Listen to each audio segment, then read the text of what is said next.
अस्सलाम वालेकुम जी, खुशामदीद कहते हैं आप लोगों को शो में। उम्मीद करते हैं आप लोग खैरियत से होंगे। मेरी तरफ से और लाइफ की पूरी टीम की तरफ से, एक और सुबह की पूरी टीम की तरफ से आप लोगों को जश्न आज़ादी की खुशियाँ बहुत बहुत मुबारक हों। मैं हूँ आपके साथ हलीमा जुल्फ़िकार और मेरे साथ मौजूद है हाफिज नजमुस साकिब। एक और सुबह में पूरे पाकिस्तान को बहुत बहुत खुशामदीद और पूरे पाकिस्तान को जश्न आज़ादी बहुत बहुत मुबारक हो। हमारा प्यारा वतन पाकिस्तान ये सिर्फ ज़मीन का एक टुकड़ा नहीं, ये नजरिया है, और नजरिया जिसको सर सैयद अहमद खान ने बोया, इकबाल जैसे अजीम मुफक्किर ने परवान चढ़ाया, कहीं मौलाना ज़फ़र अली खान ने अपने कलम से सींचा और कायदे आज़म मोहम्मद अली जिन्नाह ने अपनी आइडियोलॉजी और अपनी अनथक मेहनत और कोशिश के बाद इसको अमली शक्ल में तश्कील दिया।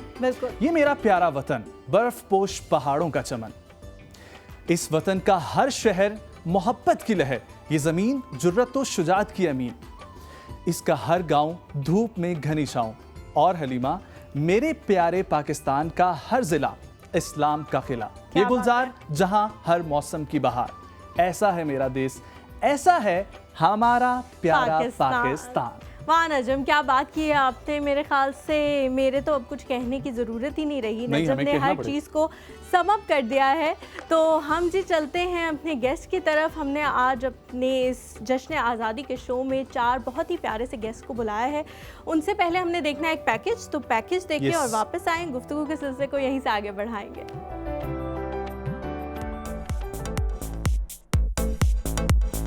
हमारी आज की पहली मेहमान है जोहा जुबैरी। इस्लामाबाद से ताल्लुक़ रखने वाली एक गैर रवायती गुलकारा, मौसीकार और आर्टिस्ट हैं। हम कहते नहीं कुछ आरज़ू है। जोहा ने कवर आर्टिस्ट होने से लेकर इंडिपेंडेंट म्यूजिक में अपना नाम बनाया और अपनी सुरीली आवाज का जादू जगाया, न सिर्फ पाकिस्तान में बल्कि बैनुल अक़वामी सतह पर भी अपना लोहा मनवाया। जोहा गुज़श्ता 8 सालों से बाकायदा इस इंडस्ट्री में अपना हुनर आजमा रही हैं, जिसमें अब तक 6 से ज्यादा सिंगल्स रिकॉर्ड करवा चुकी हैं और इसी के साथ मुल्क के मारूफ गुलकारों के साथ भी गाने रिकॉर्ड किए। कुछ कहना चाहता हूं, क्या तुम सुनोगे? जोहा ने हाल ही में एक तराना गाया जिसे आवाम में बहुत पजीराई मिली। पाकिस्तान के सबसे बड़े स्पोर्ट्स इवेंट PSL में 2 टीमों के लिए अपने 2 तराने रिकॉर्ड किए। जोहा की कामयाबी और आवाज के चर्चे न सिर्फ पाकिस्तान में हुए बल्कि उन्हें Spotify equal of the month में नाम आने का एजाज भी हासिल है, और यही वजह है कि उनका नाम मशहूर जमाना टाइम्स स्क्वायर्स न्यूयॉर्क के बिलबोर्ड पर लगाया गया। जोहा डूबी एटम जैसे मुश्किल मौसीकी बनाने पर भी काम कर रही हैं, जिसमें आपको आवाज के साथ एक मखसूस माहौल भी दरकार होता है।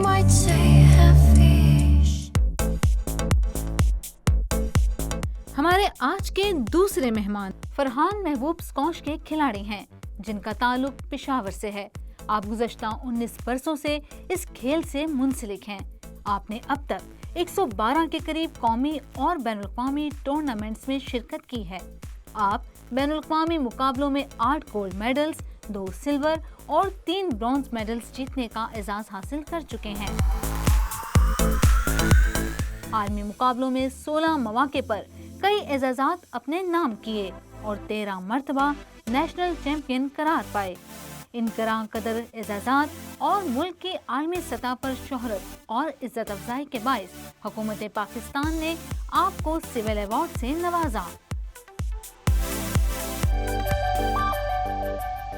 जश्न आज़ादी बहुत बहुत मुबारक हो। 2 face of Pakistan, pride of Pakistan हमारे साथ मौजूद हैं, फरहान महबूब और जोहा जुबैरी। अस्सलाम वालेकुम, जश्न आज़ादी बहुत बहुत मुबारक हो। वालेकुम सलाम, आप लोगों को भी बहुत बहुत मुबारक हो। बहुत शुक्रिया, आप दोनों बहुत ज़्यादा अच्छे लग रहे हैं आज। थैंक यू, आप लोग भी अच्छे लग रहे हैं। हम ज़्यादा लोगों अच्छा ने लग तो रहा है। बहुत कोशिश की, बड़े ढूंढ ढूंढ के कपड़े निकाले झंडा बनने की। नजम तो पूरा ही झंडा हाँ, बन गया। तकरीबन पूरी कोशिश की है कि जो है ना वो हम लोग झंडा बने। और फरहान भाई बस आपकी सफ़ेद कुर्ता जो है वो रह गया। रह गया। नहीं आपने मेरी माइनॉरिटीज का फ्लैग पे एहसास है, नहीं मेरी किया। फ्लैग पे है। आपने माइनॉरिटीज का एहसास नहीं किया और आपने सिर्फ माइनॉरिटीज का ही एहसास किया। मैंने झंडा लगाया पूरा। लेकिन चलो बैलेंस हो रहा है ना, Balance- दोनों ने balance बैलेंस कर दिया है। बैलेंस हमने किया। पूछिए किस तरह? किस तरह?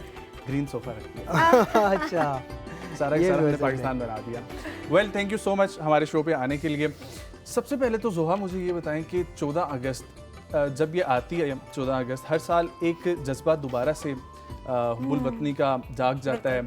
और आपको अगस्त का महीना शुरू होते साथ ही ना डिफरेंट टीवी चैनल्स पे भी हम लोग देख रहे होते हैं, सोशल मीडिया पे हम लोग देख रहे होते हैं, फिर बाहर झंडियों का जो सिलसिला होता है। तो कैसा आपको महसूस होता है जब 14 अगस्त जब शुरू हो जाता है? बहुत अच्छा लगता है क्योंकि एक ऐसा माहौल होता है ना, बाहर सारे सेलिब्रेट कर रहे होते हैं। नॉर्मली आपको पाकिस्तान में ऐसी सेलिब्रेशंस देखने को सिर्फ ईद पे शायद मिलती है, बहुत कम मिलती है। ईद पे भी नहीं मिलती क्योंकि ईद पे बंद होता है सब। ऐसी सेलिब्रेशंस सिर्फ आपको पाकिस्तान डे पे ही मिलती है, जहाँ पे सब कुछ लाइट अप हुआ हो, बाहर गाने लगे हुए हैं और फिर सारे वो पुराने गाने रोडों पे आप गुजर रहे होते हो, आपको सुनने को मिल रहे होते हैं, आपको कहते होते अच्छा, जब हम बच्चे होते थे तो हम झंडियाँ लगाया करते थे। अभी तक वो झंडियाँ लगाने वाला या झंडा घर पे या गाड़ी पे लगाने वाला कॉन्सेप्ट है या अब बस फ्लैग तो मैं लगाती हूँ अपने घर पे। झंडियाँ और वो सब कुछ थोड़ा कम हो गया क्योंकि हम सारे आई थिंक घर में कोई बच्चा नहीं रहा अब, लेकिन ये कि फ्लैग ज़रूर अपने घर पे लगाते हैं। अरे जो झंडियों से बच्चों का क्या ताल्लुक, लेकिन आप लोग ने मुझे बिल्कुल याद करा दिया।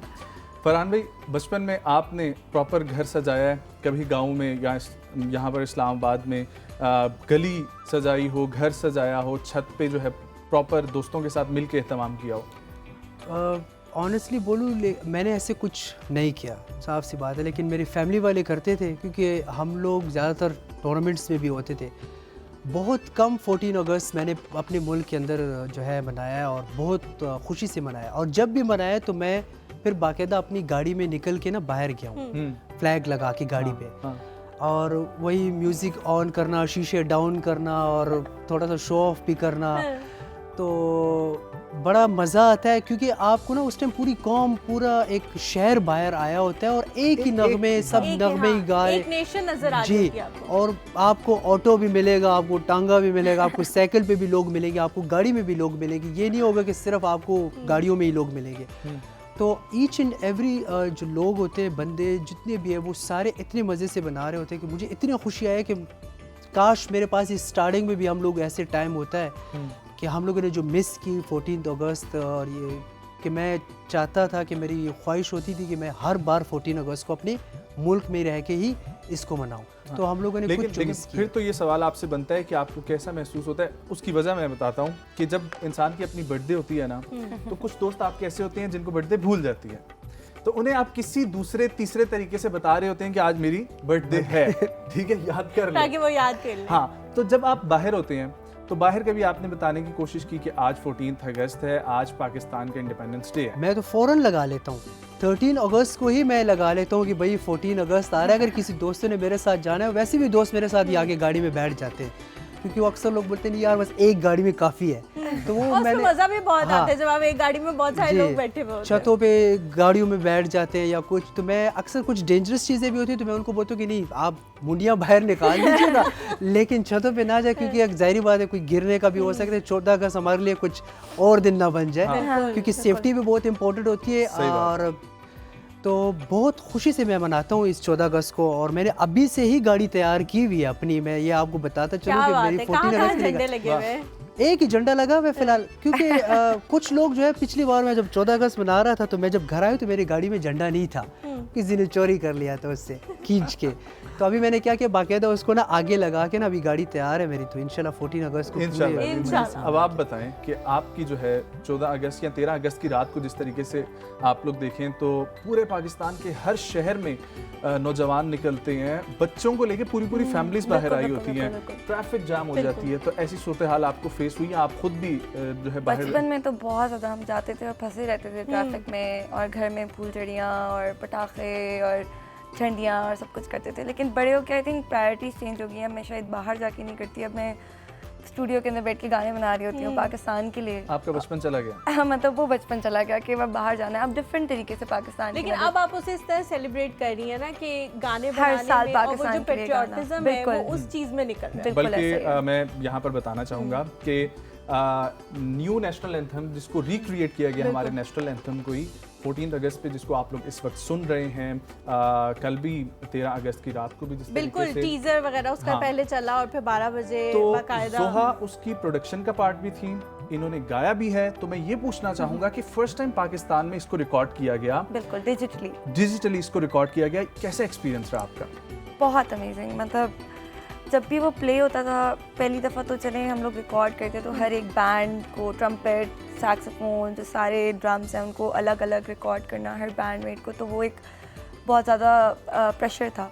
पर जब क्वायर खड़ा हुआ और वो पूरा म्यूज़िक बन चुका था, स्ट्रिंग सेक्शंस बन चुके थे और वो जब प्ले होता था और हम 140 सिंगर्स थे, नए singers, 140 singers, emerging singers, emerging and old both mix, ठीक है, ठीक। अ मिक्स ऑफ बोथ, सब जब खड़े होके एक हॉल में गा रहे थे तो हम ऑलमोस्ट सभी बहुत इमोशनल हो गए थे और हम सभी बिल्कुल गूस बम्प्स थे हम लोगों को। और वो एक ऐसा एक्सपीरियंस था, उसके बाद उसको बैठ के एडिट करना प्रॉपर्ली, उसको सुनना बार बार, एक ऐसा एक्सपीरियंस था। I think one of my top experiences in life, I would से। वंडरफुल। और यहीं से मुझे आपकी वो फीलिंग, जो स्पोर्ट्समैन अभी जिस तरीके से हमारे स्पोर्ट्समैन कॉमनवेल्थ गेम में जीते, 3 स्टेप्स बने होते हैं जी। और फर्स्ट स्टेप जो होता है वो शख्स सबसे ऊंचा होता है, उसका फ्लैग, और उस वक्त नेशनल एंथम जो चलता है, अभी हम थोड़ी देर पहले जो बात कर रहे थे, तो आपने तो मल्टीपल टाइम्स डिफरेंट कंट्रीज में पाकिस्तान को प्रेजेंट किया, गोल्ड मेडल, चाहे उसमें एशियन गेम्स की हम बात करें, इंटरनेशनल बात करें, तो कैसा एक्सपीरियंस होता है वो proud moment?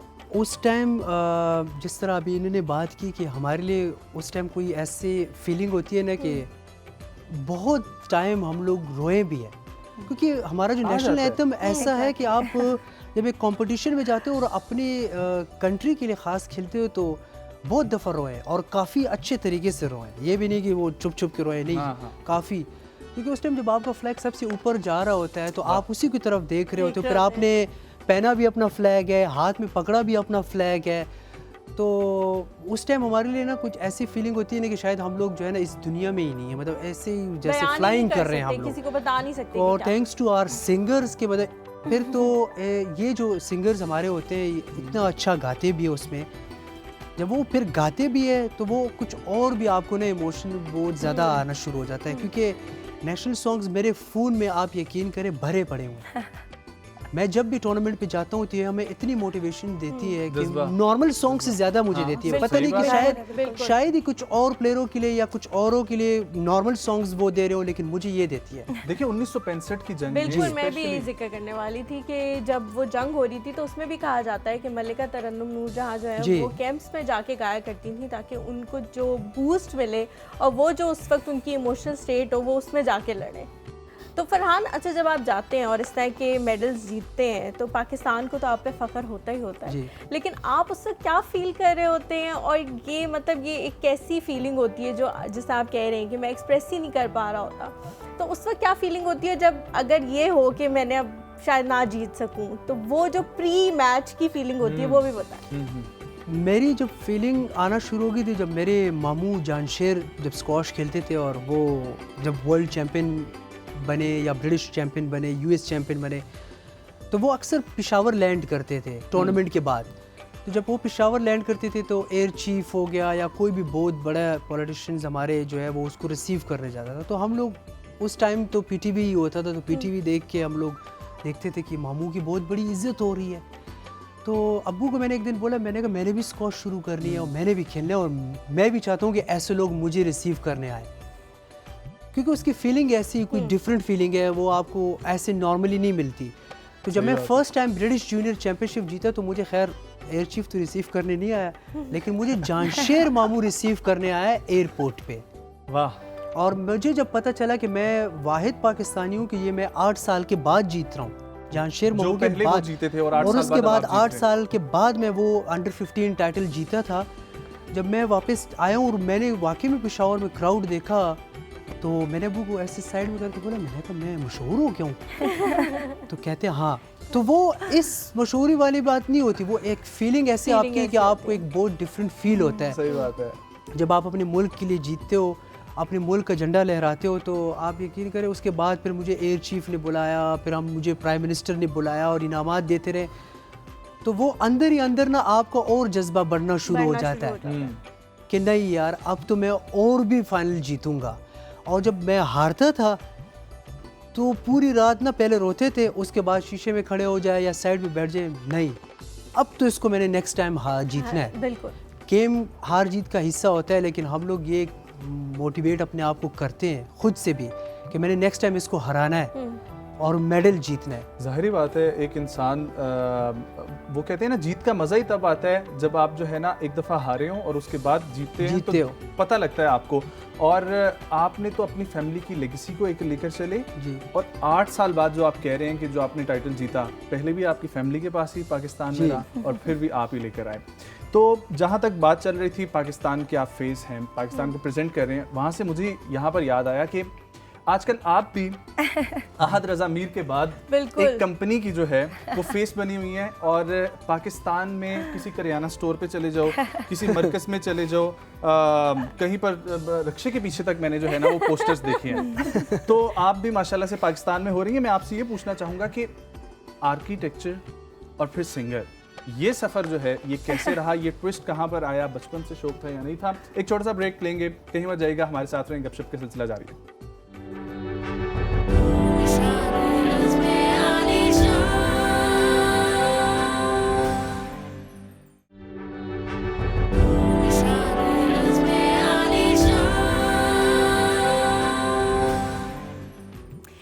Welcome back to the show. Zoha, मैं आपकी तरफ आऊँगी। मुझे ये बताएं कि जैसे नज़म ने भी पूछा ब्रेक पे जाने से पहले कि आर्किटेक्चर से सिंगिंग तक का सफ़र, पहले से शौक था कि मैंने सिंगिंग करनी है, उसके दौरान भी हो रही थी, और फिर अब आर्किटेक्चर कंप्लीट करने के बाद जब सिंगिंग में आई है, वापस जाने का कोई इरादा है या नहीं, बस अब सिंगिंग? असल में मैं बचपन में से ही ना आर्ट्स की बहुत शौकीन थी, वो फिर कोई भी आर्ट हो। मैं पेंटिंग भी करती हूँ और डांस भी, और मतलब ऑल फॉर्म्स ऑफ आर्ट। लेकिन म्यूज़िक वॉज समथिंग जो हमेशा से ज़्यादा मुझे अट्रैक्ट करता था। मैं गाती थी, सब कुछ करती थी, लेकिन मेरे अब्बू चाहते थे कि मैं आर्किटेक्ट बनूँ। अच्छा। तो मैंने कहा फॉर श्योर, ठीक है, कुछ नहीं होता। तो मेरे साथ आर्किटेक्चर कर लिया, बट मैं NC चली गई, तो वहाँ पे माहौल ऐसा था कि ग्रूम होता रहा मेरा music career Aahista Aahista. I started in 2012 professionally. उससे पहले भी ऑब्वियसली गाती तो मैं थी, तो तब से बस मैं करी कवर्स लगाना यूट्यूब पे, वो सारा कुछ।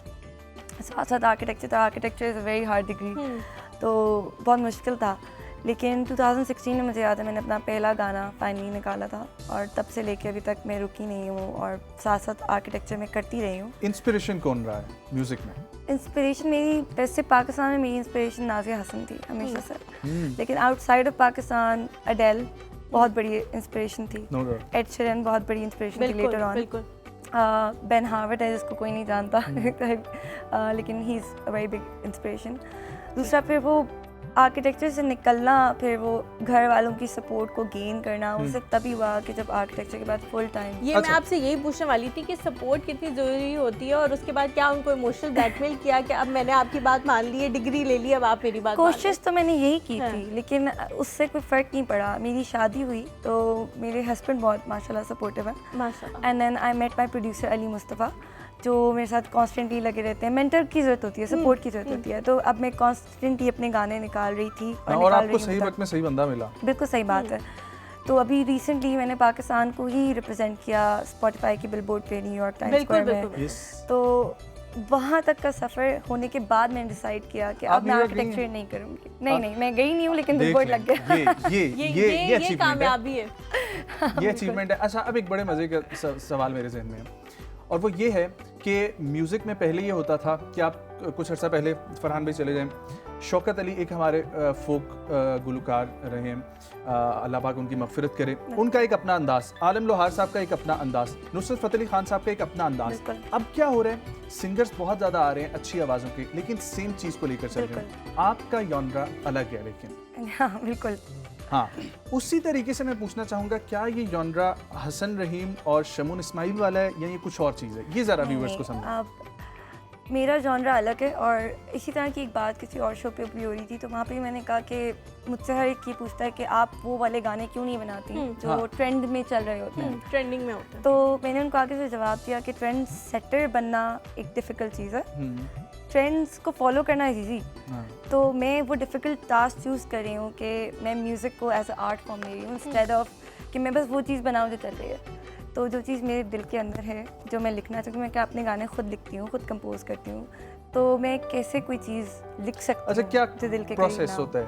कैसे जो है वो कोई थॉट आता है, कोई आमद होती है, या कहाँ से ये शुरू होता है किसी एक गाने को लिखने का तो सिलसिला? सही बात है, it's all about life experiences honestly. जितनी आपने ज़िंदगी जी होती है और आपके एक्सपीरियंसेस होते हैं, और आर्टिस्ट को हम्बल होना और इमोशनल और सेंसिटिव होना बहुत ज़रूरी है। हसास मेरी- होने की, यही मैं पूछना सही चाहती हूँ, बात हसास है। होने की मेरे कितनी हिसाब ज़रूरत बहुत है, ज़्यादा। क्योंकि बहुत सारे लोग आप ही की एज में होंगे लेकिन वो चीज़ फील ही नहीं कर पा रहे होंगे जो आप फील कर रही हैं। बहुत सही बात छोटी छोटी चीज़ें। तो वो फील करना बहुत ज़रूरी है, क्योंकि मेरा प्रोसेस है ये कि मैं किसी चीज़ को लेती हूँ और इंस्टेड के मैं लोगों से बात करूँ इस बारे में, मैं उसको उसमें निकाल दूँ कि लोगों से बात की और वो इमोशन गायब हो गया। गायब हो गया। इंस्टेड ऑफ दैट मैं पियानो पे बैठ जाती हूँ या मैं गिटार पे बैठ जाती हूँ और मैं वो इमोशन अपने गिटार के थ्रू निकालती हूँ या पियानो के थ्रू लगाती हूँ या अपनी शायरी के थ्रू निकालती हूँ, राइट डाउन कर राइट डाउन कर लेती हूँ, तो उससे मेरे गाने बन जाते हैं। और इसी तरह मैंने अपने सारे गाने बनाए। ठीक हो ये गया। तो बहुत ही एक अमेजिंग है। फरहान, मैं आपसे पूछना चाही थी कि बहुत सारे लोग जो पाकिस्तान में यंग प्लेयर्स आ रहे होते हैं, उनका ज़्यादातर रुझान होता है क्रिकेट की तरफ। वो हम देख भी सकते हैं क्योंकि जाहिर है हमारे जो स्टार, अभी मतलब कहना चाहिए कि स्टार लाइट है, स्पॉटलाइट, वो क्रिकेट को मिलती है। तो क्रिकेट आप खेलते भी बहुत अच्छी हैं, जी। तो उसमें क्यों नहीं गए स्क्वॉश में आने का? कब, क्या टर्निंग पॉइंट था कि सोचा कि नहीं क्रिकेट नहीं, स्क्वॉश खेलनी है? क्रिकेट तो मैं बहुत अच्छी स्टार्ट में नो डाउट खेलता था बहुत, और लेफ्ट हैंडेड भी था, मतलब अच्छे खासे चक्के वक्के लगा लेता था, बॉलर भी था मैं।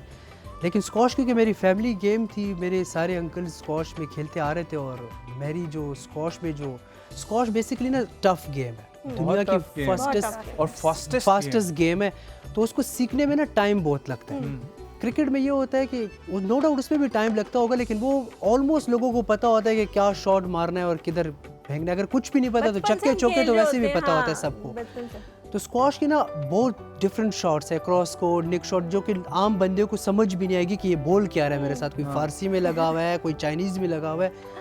तो कुछ लोग जब उसको देखते हैं तो बोलते हैं यार आप लोग क्या दीवारों को मार रहे हो तुझे। लेकिन जब वो कोर्ट के अंदर आते हैं तो 5 मिनट में उनका जो है ना हवा टाइट हो जाती है। वो कहते हैं यार नहीं यार ये तो पागलों वाली गेम है, क्योंकि इसके लिए फिटनेस बहुत ज़रूरी है। और अब जो कि इस गेम को इंटरनेशनली इतना सपोर्ट मिल रहा है कि अमेरिका ने, ऑस्ट्रेलिया, इंग्लैंड, फ्रांस ने अपने इतने प्लेयरों को निकालना शुरू कर दिए, इवन कि इंडिया और इजिप्ट ने, कि पाकिस्तान में अब इसके प्लेयर्स कम होने लग गए, बाहर इसके प्लेयर्स बहुत हो गए।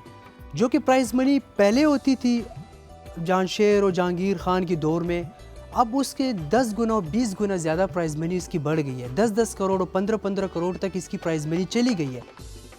अब बदकिस्मती ये है कि हमारे पास जो प्लेयर थे अब वो नहीं है, और जो हमारा गैप आ गया वो भी कुछ आज के दिन ऐसे है कि मैं उसमें कुछ बोल भी नहीं सकता, लेकिन क्या करें, मजबूरी हो जाती है, क्योंकि मुल्क का सवाल आता है। तो मेरे मामू से ही शौक ऐसे पैदा हो गए थे स्क्वॉश की, और जब मैंने खेलना शुरू कर दिया था, उसके बाद जब मैंने टाइटल्स जीतना शुरू किए तो शौक बढ़ता रहा। अच्छा फरहान, आपके वालिद जो हैं वो भी इस फील्ड में हैं, तो उनसे कितनी हेल्प मिलती है? और जैसा हम जोआ से पूछे थे कि फैमिली सपोर्ट जब हो तो आपके लिए करियर को परस्यू करना कितना आसान हो जाता है? फादर से बहुत ज़्यादा सपोर्ट मिली है, क्योंकि मेरे फादर पर्सनली जानशेर मामू के भी 15 साल तक कोच थे। अगर मेरे फादर ने उस टाइम जब हम लोग कुछ भी नहीं थे और वो मुझे बाइक पे लेके जाते थे, हम 3 भाइयों को और एक छोटा फिर बाद में था, तो मैं तो स्क्वॉश पैदल जाता था, पैदल आता था, तरस जाते थे कि कोई बंदा लिफ्ट दे देगा हमें, और तरस जाते थे कि कोई दोस्त आ जाएगा मुझे ले जाएगा। वही पिशावर में जो आपने नाम सुना होगा, बड़ा मशहूर है बाड़े वाला बस, उसके पीछे गांव से लटक के स्क्वॉश जाता था, तो माल रोड में उसको एंट्री नहीं मिलती थी। तो मैं अक्सर वहाँ पे फौजी खड़े होते, मैं उनको बोलता था आप इस बस को एंट्री क्यों नहीं देते, मुझे स्क्वॉश तक तो छोड़ के आएगा कम से कम, क्योंकि मैं पीछे वो जंगलों में लटकता होता था। वापस पैदल आना, ये कौन लटकता होता था? जमशेद का भांजा था मैं, मतलब जो जमशेद का वर्ल्ड चैंपियन के भांजे जी। जो उसी की लेगेसी को आगे लेकर बढ़ रहे हैं। जी ठीक है, ये कुछ भी situation नहीं है। मांगते थे। मेरा फादर जानशेर ममू वाले के मेरा वर्ल्ड चैंपियन था, उसने कुछ भी नहीं मांगा। वो कहते बेटा खुद मेहनत करो, खुद कमाओ, खुद अपने लिए गाड़ी लो और खुद जाओ उसमें। फिर मुझे शौक भी होगा, मुझे एक फ़ख्र भी होगा कि फ़ख्र मेरा भी बेटा मेरे अपने पैसों पे गाड़ी लेके जा रहा है। सही बात है। तो उस दिन मैंने अब्बू से ये प्रॉमिस किया था कि अब तो गाड़ी लूँगा अपने पैसों पे लूँगा, आपके भी पैसों पे नहीं लूँगा। हालांकि उसके पास उस टाइम पैसे थे भी नहीं। तो वो मैं फिर इसी तरह टूर्नामेंट्स खेलता रहता था, छोटे मोटे प्राइज मनी के टूर्नामेंट्स खेलता था। नेशनल खेल लिया, इंटरनेशनल खेल लिया, उसमें 10,000 मिल गए, 15,000 मिल गए। तो कुछ 4, 5, 6 साल बाद मेरे पास कोई 3 लाख समथिंग पैसे जमा हो गए गले में। तो वो मैंने जब तोड़ा तो मेरे अब्बू के पास लिया, मैंने कहा इस पे गाड़ी हो जाएगी? कहते कोशिश कर लेंगे, अगर हो गई तो ठीक है। तो मुझे आज भी याद है कि उसमें कुछ पैसे मेरे वालिद ने छुप के डाल के ना मुझे एक पुरानी होंडा गाड़ी लेके दे दी। और वो गाड़ी तो मेरे लिए ऐसी हो गई थी कि फरारी थी। सुबह शाम मैं उसको चूमता रहता था और उसके साथ बैठ के बातें करता था, उसको देख के हंसता रहता था। रात को भी जा रहा हूँ 2 दफ़ा उसको फिर देखने आता था। तो बहुत स्ट्रगल करके ना जब आप मेहनत के पैसे कमाते हो और मेहनत के वो आते हैं तो आपको फिर एक रुपया अपना बहुत अहम लगता है। और मेहनत न सिर्फ पैसे की बल्कि मुझे वो वाला भी आपका वाकया याद है लास्ट टाइम जो आपने सुनाया था हमारे सेट पे ही कि जब ट्रॉफी मिली थी फर्स्ट टाइम और वो ट्रॉफी आपने लाके फ्रिज पे रखी थी और फ्रिज का दरवाजा भी घर वालों को बोलते थे कि आराम से खोलो, आराम से बंद करो कि ट्रॉफी नीचे ना गिर जाए। तो मुझे ये समझ नहीं आ रही कि हमेशा मैं एक ना एक ट्रॉफी देखता हूँ कि फ्रिज के ऊपर क्यों रखते हो आप लोग, क्योंकि वो हिलता रहता है। तो मैं अक्सर अम्मी को भी बोलता था, क्योंकि मेरी अम्मी जानशेर खान की बहन है, तो मेरी अम्मी बोलते हैं कि सिर्फ तुम्हारी ट्रॉफी नहीं रखती, जानशेर की वर्ल्ड चैंपियन की ट्रॉफी भी हम लोगों ने फ्रिज पे रखी हुई है। तो गांव में ना फ्रिज पे हमेशा पहली ट्रॉफी फ्रिज खरीदने पड़ गए ट्रॉफियां रखने के लिए। फ्रिज पे पड़ी होती थी या बिल्कुल टेबल के ना कोने पे वो ट्रॉफी पड़ी होती थी कि कोई भी बंदा उसको कोनी मार दे तो टूट जाए। तो मेरी बहुत सी ट्रॉफियां ऐसे टूटी हुई है, तो उसका जो नीचे जो हिस्सा होता था वो बच जाता था। तो फिर मैं जाके ना किसी भी गुलदान को खरीद के फूलों वाला वो उसके ऊपर चिपका देता हूँ कि नीचे वाला तो ओरिजिनल मौजूद है ना, ऊपर कुछ भी हो नीचे नाम लिखा हुआ, नीचे तो नाम लिखा हुआ है कि विनर है, वही ट्रॉफी है। चलिए जी, हम चलते हैं एक छोटी सी ब्रेक पे और ब्रेक से वापस आएंगे, गुफ्तगू के सिलसिले को यहीं से आगे बढ़ाएंगे।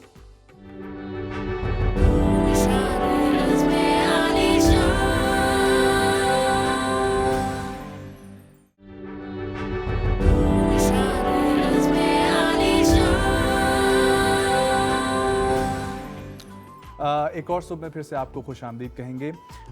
जोहा, हम लोग बातों के सिलसिले को आगे बढ़ाएंगे, लेकिन पहले बल्कि आपसे भी मैं साथ साथ मिली नगमा जी बिल्कुल आते हैं ना?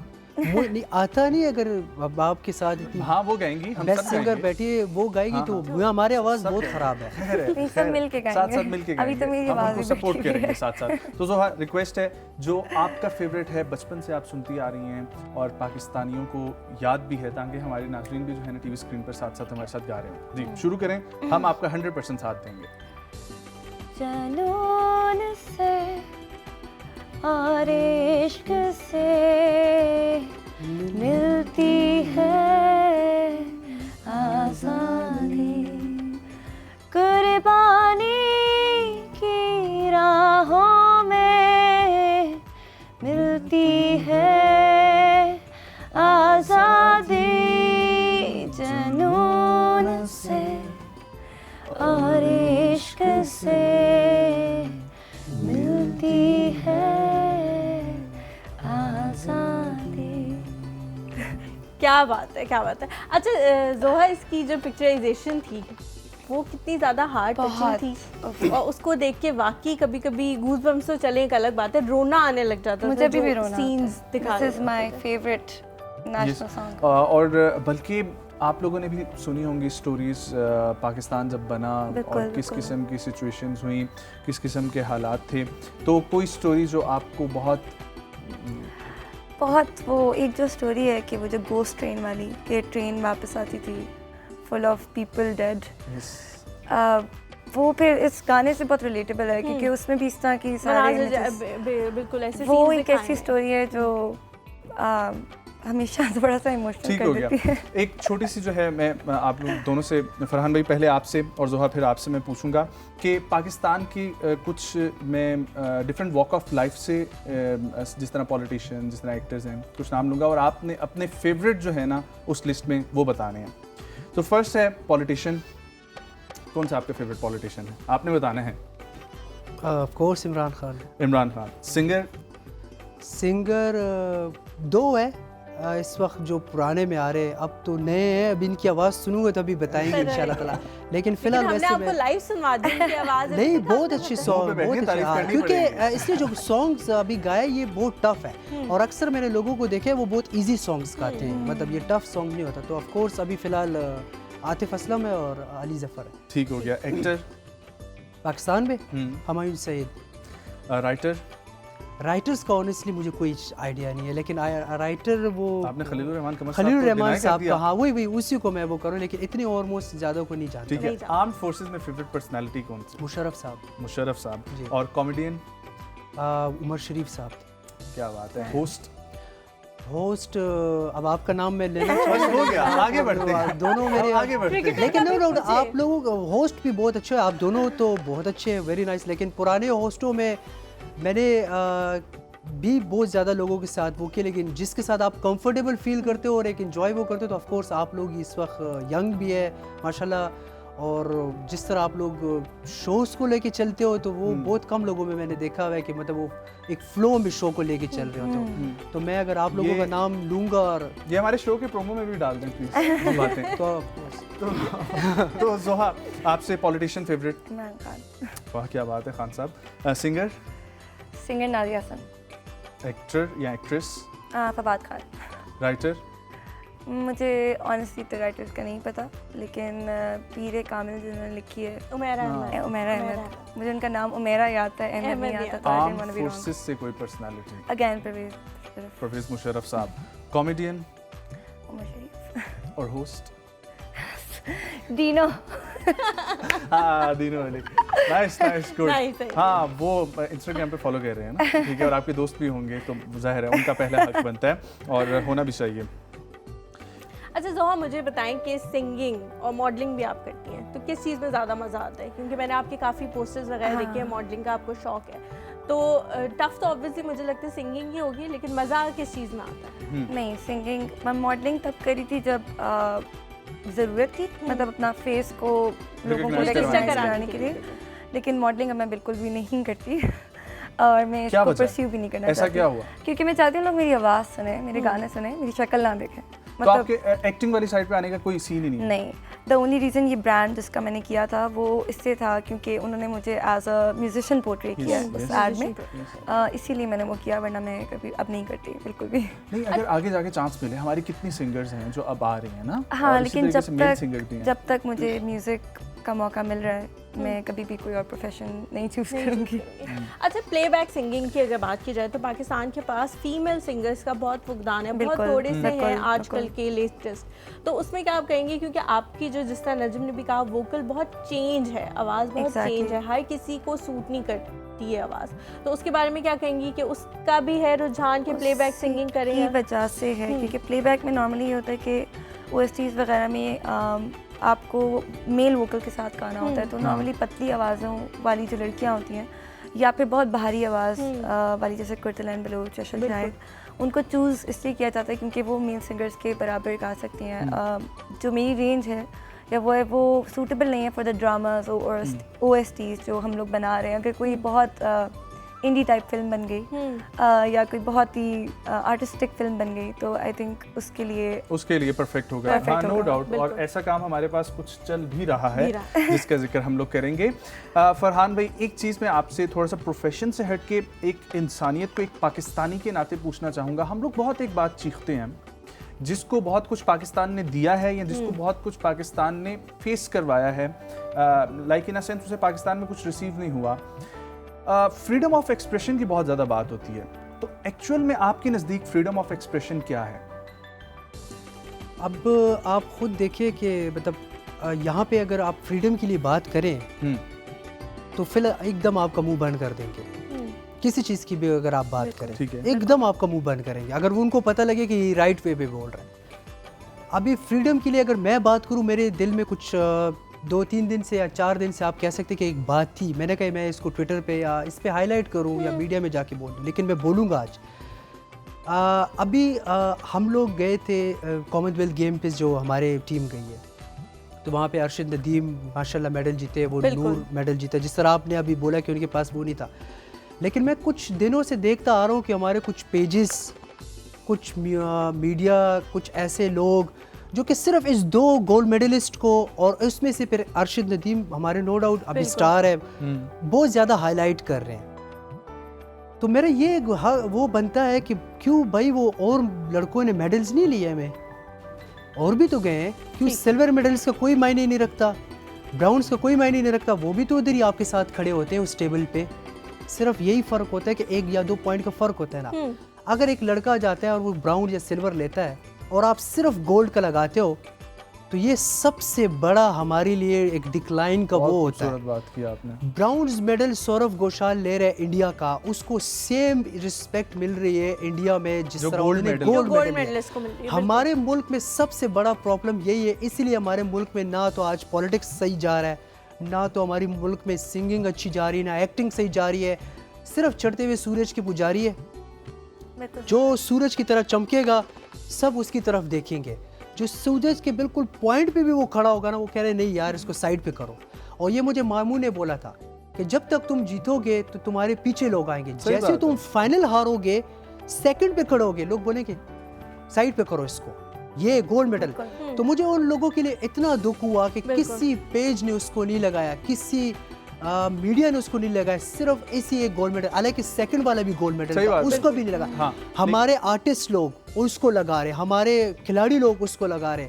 भाई हमारे लिए शर्म का मकाम है, क्योंकि बाकियों ने भी मेडल लिया है, तो सेम रिस्पेक्ट उनको भी मिलना चाहिए। ने भी उतनी ही मेहनत की है, वो भी अपने ही बलबूते पे गए हैं। तो ये हमारे मुल्क में सबसे बड़ा प्रॉब्लम है। फरहान, बिल्कुल हमारे पास लास्ट मिनट्स हैं, क्या आप पैगाम देना चाहेंगे जश्न आज़ादी के मौके पे हमारे यंगस्टर्स को? देखिए आज 14 अगस्त है, तो हमें चाहिए कि इसको हम लोग अच्छी तरीके से सेलिब्रेट करें, इस अच्छे, क्योंकि ये एक ऐसा दिन है हम सब के लिए कि हमारी फैमिली वाले जो है ना हमें बड़े प्यार से आपको बाहर छोड़ देते हैं कि अपने दोस्तों के साथ जाएं, इंजॉय करें, झंडे लहराएं, ये करें, कि मतलब हमारी फैमिली वाले बड़े अरमान में होते हैं कि हमारे बेटे वापस आएंगे और वो करेंगे।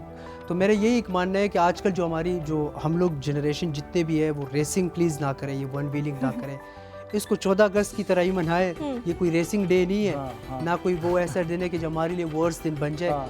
तो बाजे ना बजाएं, हाँ बाजे बजाते हो, बिल्कुल कान पे बजाते हैं। और फैमिलीज के साथ प्लीज, फैमिलीज के साथ किसी तरीके से बदतमीजी ना करें, क्योंकि मैंने ऐसी भी फैमिलीज देखी है जो कि फीमेल्स है, वो खुशी से निकलते हैं, जिसकी फैमिली में क्या पता कोई प्रॉब्लम हो, मर्द नहीं आ सकते या मर्द ना हो, तो उनके साथ प्लीज ये बदतमीजी ना करें। बिल्कुल। ज़ोहा, ये कहना चाहूँगी कि Pakistan is now 75 years old, 75 साल हो गए। तो पाकिस्तान को बस हमारी बहुत ज़रूरत है, उतनी मतलब जितनी हमें उसकी ज़रूरत है। ठीक है, हम लोग ब्रेक की तरफ पढ़ने लगे हैं। डॉक्टर फोजिया और हसन साहब हमें इसके बाद ज्वाइन करेंगे। आप दोनों शख्सियात का बहुत बहुत शुक्रिया।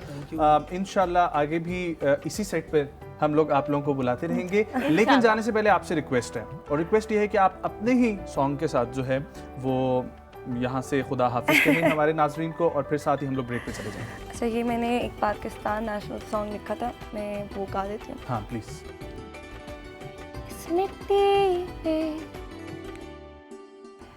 कोई बात है, मोहब्बत की ये आवाज है, उफ़क़ को क्यों कर न देखो, जब चाँद तेरी पहचान है,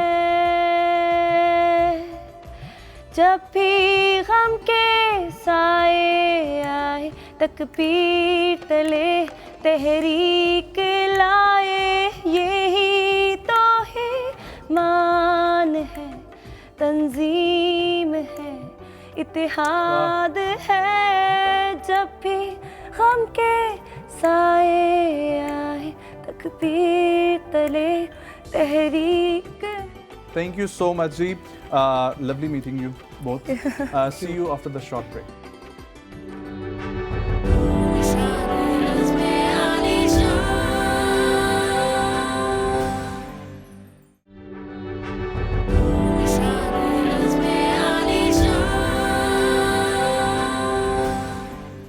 जी welcome back to the show. हमारे साथ मौजूद हैं हमारे दो नए गेस्ट।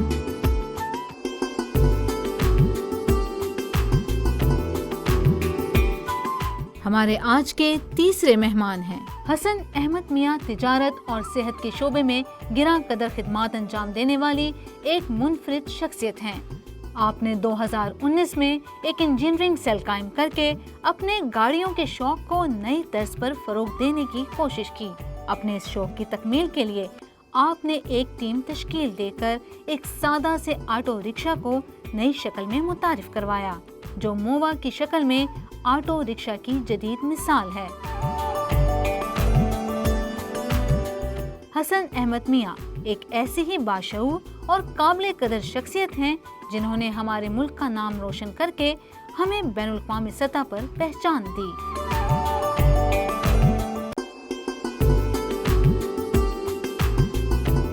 हमारी आज की चौथी मेहमान है डॉक्टर फौजिया फारूक। कायद-ए-आज़म यूनिवर्सिटी में तारीख की असिस्टेंट प्रोफेसर हैं। आप कुरून वुस्ता के हिंदुस्तान की तारीख की महारत के साथ साथ मुस्लिम आर्ट और बरे-सगीर के फन तामीर की तारीख पर भी अबूर रखती हैं।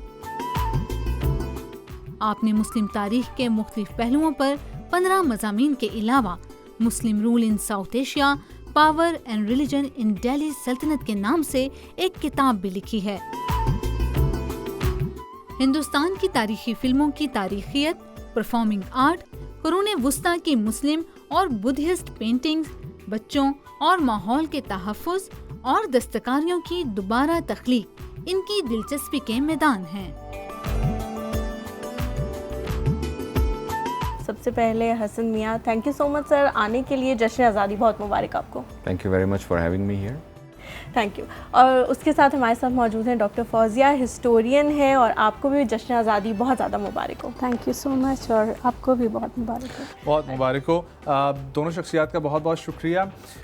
सर, अभी रिपोर्ट हम लोग चला रहे थे आपके विजन से रिलेटेड, और आपने जिस तरीके से एक पाकिस्तान को एक नई चीज़ से मुतारिफ करवाया जो कई लोग सोच रहे थे, लेकिन आपने उसको अमली शक्ल दी। So sir, it's MUVA. जी, what is MUVA sir? MUVA stands for modular utility vehicle architecture, और ये जो इट्स अ डिज़ाइन एक्सरसाइज, और उसमें हमने किया ये है कि we have tried to rethink last mile vehicle, जो बेसिकली वही पर्पस सर्व करती है जो एक रिक्शा करता है आमतौर पे। So it's an urban utility vehicle, और उसमें अभी तक 2 वेरिएंट्स हैं, एक passenger which will serve the purpose of a taxi, और एक ई कॉमर्स के लिए है। So these are the new needs we have. We live in क्या कहते हैं उसको, रियल टाइम इकोनॉमी। आपको अभी डिलीवरी, अच्छा, एक पैसेंजर है, एक ई कॉमर्स के लिए आपने बनाई है, दोनों चीज़ें, दोनों को जो है वो यूटिलिटी के पर्पस जो होते हैं उसके मद्देनजर रखा है। And these are electric. अच्छा, इसमें और जो दूसरा रिक्शा है उसमें क्या फ़र्क है? और जब मैं ये देख रही थी तो जो आपने अभी बताया कि मूवा का क्या मतलब है, तो एक बड़ी मज़े की चीज़ है, जब मैंने गूगल किया आपको तो उसमें आप रिक्शे वाले के नाम से मशहूर हैं। हाँ जी, तो मैं वो भी तो वो एक बड़ी फ़नी सी चीज़ थी। और मुझे बताएं कि क्या फ़र्क है, और जो प्राइस रेंज है उसको कैसे, मतलब जस्टिफाई कैसे करेंगे? देखिए, मेरा जो पहली मोटिवेशन थी ना, वो born and raised in Lahore, वो ये थी, जब मैं रिक्शे को देखता था तो आई वुड जस्ट से कि why does it have to be so bad. जो मेन सवाल है ना, जिसका मैंने जवाब निकाला, why does it really have to be so, main सवाल है। और आई थिंक उसका जवाब ये था कि क्योंकि इसकी इकोनॉमिक रेलेवेंस हमारे जैसे मुल्कों में है ना, फिलीपींस में है, बांग्लादेश में, इंडिया में, जहाँ पॉपुलेशन ज़्यादा है, डेंसली पॉपुलेटेड है, हम लोग इतना इनोवेट नहीं करते। बिल्कुल। तो यूरोप जो है वो सेकेंड वर्ल्ड वॉर के बाद जब हाई ग्रोथ के पीरियड में था, वहाँ थी micro cars, and they were very innovative and iconic. वो इनोवेट करते हैं, they had a situation, they found technical solutions to it. हम लोगों ने उसको इम्प्रोवाइज तो किया है कुछ हद तक, शायद इम्प्रूव भी किया, बट आई रियली फेल्ट कि उसको ग्रेजुअल incremental improvement से बेहतर है कि just throw it out and just rethink it, and that's what we did. So the result is aesthetically pleasing, which is very important. लेकिन मैं ये पूछना चाहूँगा 10 लाख गालिबन इसकी कॉस्ट है, हाँ जी बिल्कुल। तो 10 लाख जो इनका सवाल था कि उसको जस्टिफाई कैसे करेंगे, वो मैं आऊँगा आपकी तरफ।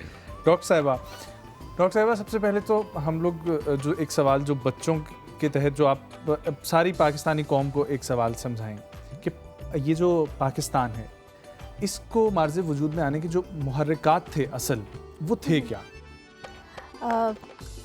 अब ये डिपेंड करता है कि आप किस पर्सपेक्टिव से चीज़ें देख रहे हैं। हर पर्सपेक्टिव से आप चीज़ें, पाकिस्तानियों का आपको पता है ना, जी, तो आप उस पर्सपेक्टिव से बताएं। मैं बहुत प्रैक्टिकल बात करूँगी कि ये जो साउथ एशिया है उसके अंदर जो इलाके जहाँ पर पाकिस्तान है ये इलाके बहुत ज़्यादा डेवलप उस तरह से नहीं थे। इंस्टीट्यूशनल डेवलपमेंट बहुत कम थी यहाँ पर, इंफ्रास्ट्रक्चर उस तरह से नहीं था। सो पाकिस्तान बना तो फ़ायदा ये हुआ कि ये चीज़ें एकदम से यहाँ पर चीज़ें ज़्यादा बनना शुरू हो गई। टेक्स्ट बुक हिस्ट्री में तो हम यही पढ़ते हैं कि पाकिस्तान ऑब्वियसली मुसलमानों को अपने राइट्स को सेफगार्ड करने के लिए एक मुल्क चाहिए था, बट हाँ उसका फ़ायदा ये है कि एक जगह मिल गई और वो अदरवाइज शायद उस तरह डेवलप ना होती तो वो हो गई। अच्छा, हम ये देखते हैं कि 1940 से ये आज़ादी की जो जंग है वो शुरू हुई और 1947 में पाकिस्तान बना, तो ये 7 साल का एक अरसा है जिसको हम किताबों में बहुत जल्दी गुजार देते हैं, लेकिन उसमें क्या क्या इवेंट्स हुए, लोगों ने क्या क्या कुर्बानियाँ दी, वो शायद आजकल की जनरेशन को तो नहीं पता। हमने तो फिर भी सुन लिया क्योंकि हमारे जो ग्रैंड पेरेंट्स थे वो शायद उस दौर के थे जब वहाँ से ट्रेनें आ रही थी, तो वो बताते थे कि 8 तक जो ट्रेनें पहुँची वो सही सलामत पहुँच गई। लेकिन आजकल के जो बच्चे हैं उनको वो इवेंट्स जानने की कितनी ज़रूरत है और वो इवेंट्स थे क्या? 1940 से 1947 का जो टाइम पीरियड है उसमें यस एक इम्पिटस आ जाता है कि जी वो जो तहरीक पाकिस्तान है वो बहुत ज़्यादा आप कह लें कि उसमें वाक़यात में तेज़ी आ जाती है क्योंकि स्ट्रीट पॉलिटिक्स उस तरह से शुरू हो जाती है। चीज़ें ड्राइंग रूम से निकल कर के पॉलिटिक्स तो हो रही थी। इवन 1906 में मुस्लिम लीग बनी है, उससे पहले भी मुस्लिम पॉलिटिकल लीडर्स तो मौजूद थे, रिप्रेजेंटेशन हो रही थी, सारा कुछ लीगल बैटल भी चल रही थी, डिफरेंट पार्टीज़ के साथ भी ज़ाहिर है कि मुस्लिम्स थे, सारा कुछ होता ही है कि 1937 में जो कांग्रेस की मिनिस्ट्रीज़ आती हैं तो वो जो काम करते हैं वो बहुत ज़्यादा एंटी मुस्लिम होते हैं। वहाँ से एक थॉट इमर्ज होती है कि शायद जो एक लार्जर मुस्लिम ग्रुप था और जो मुस्लिम लीग के साथ हुआ तो उनको ये समझ आए कि शायद कांग्रेस के साथ मिलकर काम करना मुश्किल है क्योंकि कांग्रेस एक प्योरली एंटी मुस्लिम स्टांस उस वक्त लिए हुए थी। तो फिर ये होता है कि 1947 से फिर इंटरनेशनल पॉलिटिक्स भी देखनी चाहिए कि वर्ल्ड वॉर भी शुरू हो जाती है, सेकेंड वर्ल्ड वॉर। तो अब जो वर्ल्ड वॉर के साथ वो पूरा का पूरा था कि कांग्रेस भी इस चीज़ पे आ जाती है कि जी ज़्यादा से ज़्यादा लोकल्स को राइट्स मिले, तो ये it was a battle for rights basically. और मुसलमानों को लगा कि हमें अलहदा होना है, अलहदा हमें अपने राइट्स आइडेंटिटी, तो उसमें ये है कि मैन एंड वुमेन बोथ हम देखते हैं कि फिर स्ट्रीट लेवल के ऊपर जल्द से शुरू हो जाते हैं चीज़ें, तो वो एक मूवमेंट इस तरह से चलती है। सही बात है मैम। अल्हम्दुलिल्लाह पाकिस्तान में हम लोग आज एक सुख का सांस ले रहे हैं सब, बहुत आज 14 अगस्त हम लोग मना रहे हैं, उसी के हवाले से हम लोग बात करेंगे। लेकिन एक सवाल, बहुत सारी जहनियत पाकिस्तान के अंदर मौजूद है, लेकिन कुछ लोग इस बात पर जो तनकीद करते हैं तो आप उनको उस वक्त के असल हक़ाइक़ बताएं कि पाकिस्तान इतना ये जो टुकड़ा हमारे पास आया है यही लेना क्यों ज़रूरी था। हालांकि कुछ हमारे हज़रात शख्सियात जो बहुत मोतबर हैं इस वक्त पाकिस्तान में, यकीनी तौर पर उनकी खिदमात हैं बादशाह खान अब्दुल वली खान, उनका नज़रिया कुछ और था और वो कायदे आज़म के नज़रिए से मैच नहीं करते थे। देखिए डिफरेंस ऑफ ओपिनियन तो हर सोसाइटी में होता है। कायदे आज़म एक लीगल बैटल की बात कर रहे थे कि आप जो पूरा का पूरा पाकिस्तान हिस्ट्री पढ़ते भी हैं अपने कोर्स में, तो अगर आप उसको गौर से पढ़ें तो वो सारी की सारी कॉन्स्टिट्यूशनल रिफॉर्म्स की बात हो रही है। और कायदे आज़म जो हैं एक कॉन्स्टिट्यूशनल तरीके से चाह रहे थे कि राइट्स की बात हो, रिप्रेजेंटेशन की बात हो, और सारा कुछ। तो eventually he came to a conclusion कि चीज़ें जो हैं उस तरह से कोई एग्जिस्टेंस के साथ नहीं हो पाएंगी। तो दिस वाज हिज पॉइंट। और उसमें ये था कि सेकेंड वर्ल्ड वॉर के बाद इकोनॉमिक कंडीशन एकदम से इतनी ज़्यादा इंग्लैंड की भी वो हो जाती है कि उनको बड़े सगीर छोड़ कर जाना ही था। तो एट दिस पर्टिकुलर स्टेज मुसलमान जो हैं कायद आज़म की लीडरशिप के अंदर या जो उनको ज़्यादा मानते थे, तो दे एक्चुअली थॉट कि हमें अलहदा होना है। बट देन प्रोविंसेस के अंदर डिफरेंट लीडर्स के अपने अपने एक्सपीरियंसेस भी थे। तो इस तरह से बिल्कुल, आपने लीडरशिप की बात की सर, आपका भी एजुकेशन में काफ़ी एक्सपीरियंस है, तो मैं ये पूछना चाहूँगी कि लीडरशिप पढ़ाने की हमें कितनी ज़रूरत है? क्योंकि इकबाल को अगर हम देखें तो हम उन्हें सिर्फ एज अ शायर समझते हैं, लेकिन उनकी क्या कंट्रीब्यूशन है सिर्फ उन्होंने सोचा नहीं, तसव्वुर नहीं किया पाकिस्तान का, बल्कि जब कायद जो हैं यहाँ से चले गए इंग्लैंड और उन्होंने वापस जाके अपनी प्रैक्टिस शुरू कर दी, तो वो उन्हें बाकायदा मनाने गए कि नहीं आप वापस आएँ और यहाँ के जो लोग हैं हिंदुस्तान के बड़े सगीर के, उनको आपकी ज़रूरत है क्योंकि उनके पास मुस्लिम लीडर नहीं है। तो वो जो लीडरशिप उनके अंदर क्वालिटी थी, हम सिर्फ लीडरशिप क्वालिटी में कायद आज़म की बात करते हैं, तो उनके अंदर जो ये थी कि उन्होंने मना के उनको वापस ले आए, वो पढ़ने की और बच्चों को पढ़ाने की कितनी ज़रूरत है? देखिए, मैंने कहीं पढ़ा था कि एक saying है कि there is nothing more powerful than an idea whose time has come. बिल्कुल। तो वो आइडिया पिच अल्लामा इकबाल ने किया था बेशक, और उनके अल्फाज में जितनी ताकत थी वो हमें भी पता है, दुनिया को पता है सर, पता है, ताजिकिस्तान को पता है, फारसी दुनिया को पता है, दुनिया पढ़ रही है। सो मेरे ख्याल में जिसे कहते हैं ना, it was our manifest destiny. तो अल्लाह ताला ने ये काम करवाना था, इसका आइडिया उसने पेश करना था जिसके लफ्ज़ों में ताकत थी, उसको डिलीवर उसने करना था जिसके आर्गुमेंट्स में ताकत थी। So this was our manifest destiny, we have it and we should celebrate. Sir, coming back to your topic, 75 साल का सफ़र हम लोगों ने कर लिया, इलेक्ट्रिक व्हीकल्स बन रही हैं पूरी दुनिया में। पाकिस्तान हर काम में लेट क्यों आता है? अल्हम्दुलिल्लाह आ रहा है, बहुत टैलेंट है पाकिस्तान में सर, टैलेंट वाइज तो देखा जाए पाकिस्तान कमाल है। प्लेटफॉर्म्स की क्या कमी है, वसाइल की क्या कमी है, या हम लोग किस चीज़ में जो है लैक कर जाते हैं कि हम लोग देर कर देते हैं हमेशा? Actually I don't agree with you. ठीक है, we are a nation of early adopters, ठीक है।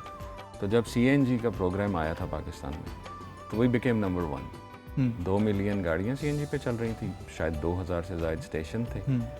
उसमें एक बॉटलनेक ये था कि we ran out of gas और सोर्सेज ऑफ गैस। इलेक्ट्रिक की एडवांटेज ये है कि इट्स रिन्यूएबल।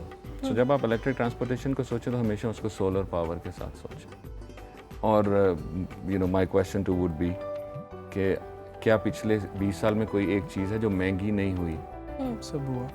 धूप। सो अगर फ्यूचर में आपकी मोबिलिटी जो है वो धूप से चल रही है तो ऑब्वियसली वो ख़त्म नहीं होगी, राइट, और बी वो महंगी नहीं होगी। सो इसमें coming back to your question कि ये कॉस्ट जो है ये कैसे कवर होती है, ऑफ कोर्स इस टेक्नोलॉजी में थोड़ी सी अपफ्रंट कॉस्ट ज़्यादा है और ऑपरेशनल कॉस्ट बहुत कम है। सो आप जब उसका मैथ करते हैं तो it adds up, it starts to make sense as soon as you sit down with a calculator and say कि if I spend a little bit extra now, उससे दो चीज़ें होंगी। एक ये कि आप वो कॉस्ट रिकवर कर लेंगे जैसे सोलर पैनल से कर लेंगे, और नंबर 2 आप फ्यूचर प्राइस शॉक से इंसुलेट हो जाएंगे। सो आप जब आप पेट्रोल पंप के पास से गुजरेंगे और उसके ऊपर कोई ऐसा नंबर होगा कि आप कहेंगे व्हाट इज दिस, तो आपको खुशी होगी, just pass with a smile. अच्छा, ये कितना रिलायबल है, क्योंकि जब इस तरह की चीज़ों की तरफ हम जाते हैं जो हमारे बुजुर्ग जिन्हें अडाप्ट करने में थोड़ा टाइम लगता है क्योंकि वो पिछले दौर के हैं, तो वो ये कहते हैं कि नहीं वो जो पुरानी गाड़ियाँ थीं वो बड़ी मजबूत थीं, वो बड़ी रिलायबल थीं, तो अब ये जो आगे प्रोसीजर्स आ रहे हैं वो उनमें वो रिलायबिलिटी नहीं रही। तो उसके हवाले से बताएं कि इलेक्ट्रिक व्हीकल्स कितनी रिलायबल हैं। तो देखिए इसमें सच्चाई है, क्योंकि जो इंडस्ट्री है ना उसने अपनी ग्रोथ को सस्टेन करने के लिए किया ये कि उन्होंने चीज़ों का लाइफ स्पैन छोटा कर दिया। और डिज़ाइन में एक चीज़ होती है उसको कहते हैं प्री प्रोग्राम्ड ऑब्सोलेंस और समथिंग लाइक दैट, कि आपको वो चीज़ थोड़ी देर बाद लगता है कि नहीं ये तो अच्छी नहीं लग रही, ये गाड़ी तो अच्छी नहीं लग रही, ये सोफ़ा अच्छा नहीं लग रहा है, मैं IKEA जाता हूँ नया ले आता हूँ। वो दिस वाज बाय डिज़ाइन। ठीक है, अब दुनिया की ये सिचुएशन हो गई है from an environmental point of view कि we are starting to talk about repairing our toasters. बिल्कुल to going back to a circular economy. और उस circular economy के point of view से yes, electric makes a lot of sense. So I think in a generation or so हम फिर उस time पे आ जाएंगे जब ड्यूरेबिलिटी जो है चीज़ों की वो बढ़ जाएगी, बिकॉज उसको दोबारा प्रोड्यूस करने में जितनी डैमेज हम इन्वायरमेंट की कर रहे हैं उसको मज़ीद चलाने में नहीं कर रहे. बिल्कुल. So what would be the best car to buy right now? I'd say carry on with your old car for another 2 years. That's best for the environment before you switch to the electric. So I think we're just, I mean, this is an evolutionary thing. ठीक हो We're गया. going, जैसे वो glass bottle से हम can पे आए और we went back to returnable glass bottles. This is how it is. ठीक सर, कुछ सवालात हैं मेरे इस मूवा में जो प्लान है इसको लेकर कि क्या आप देख रहे हैं, क्या स्पीड होगी, क्या तमाम चीज़ें होंगी जो क्विक जो हमारे पाकिस्तानियों को जानने की ज़रूरत है. इसको लेने से पहले एक छोटा सा ब्रेक लेंगे. ठीक है, ब्रेक से वापस आएंगे और कुछ सवालात हैं वो हम पूछेंगे. कहीं मत जाइएगा, हमारे साथ रहें.